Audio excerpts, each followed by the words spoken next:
ओशो कहते हैं, मैं चांदा में एक घर में मेहमान था।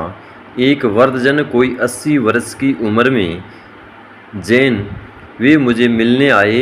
उन्होंने मेरी एक किताब साधना पथ पढ़ी थी और बहुत प्रभावित थे और मुझसे कहने लगे कि आप तो ऐसे हैं जैसे 20वीं सदी के तीर्थकर।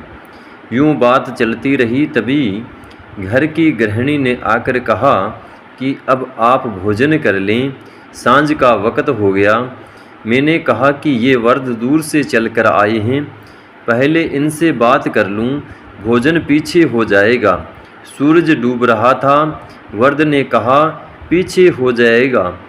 अरे सूर्यास्त हो रहा है, क्या आप सूरज के डूबने के बाद भोजन करेंगे?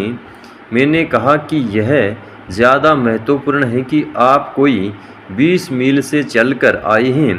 वृद्ध, और मुझे पता है कि आप वर्षों से कहीं नहीं गए, मुझे मिलने आए हैं, तो पहले आपसे बात हो ले। भोजन का क्या है, घंटे बाद हो जाएगा, और फिर बिजली की रोशनी में क्या चिंता है।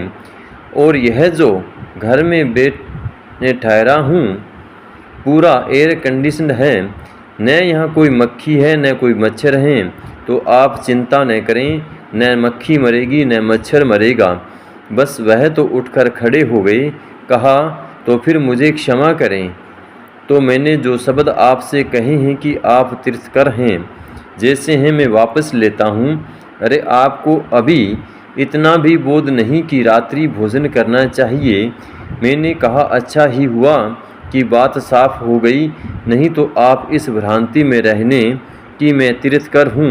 मैं तीर्थकर नहीं हूँ, मैं रात्रि भोजन करता हूँ। मैं तो फिर मुझसे बात ही नहीं किए, एकदम भन्नाए और वापस चले गए। अपेक्षा उनकी पूरी होनी चाहिए थी, तो मैं तीर्थकर था। जरा सी में बात खत्म हो गई, जरा सी बात में तीर्थकर गैर तीर्थकर हो गया। घंटे भर के फासले में सूरज की रोशनी में भोजन कर लेता तो तीर्थकर था।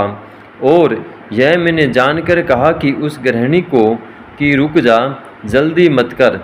इन सज्जन को याद दिलानी थी कि तुम भ्रांति में न पड़ो, मैं कोई तीर्थकर नहीं हूँ।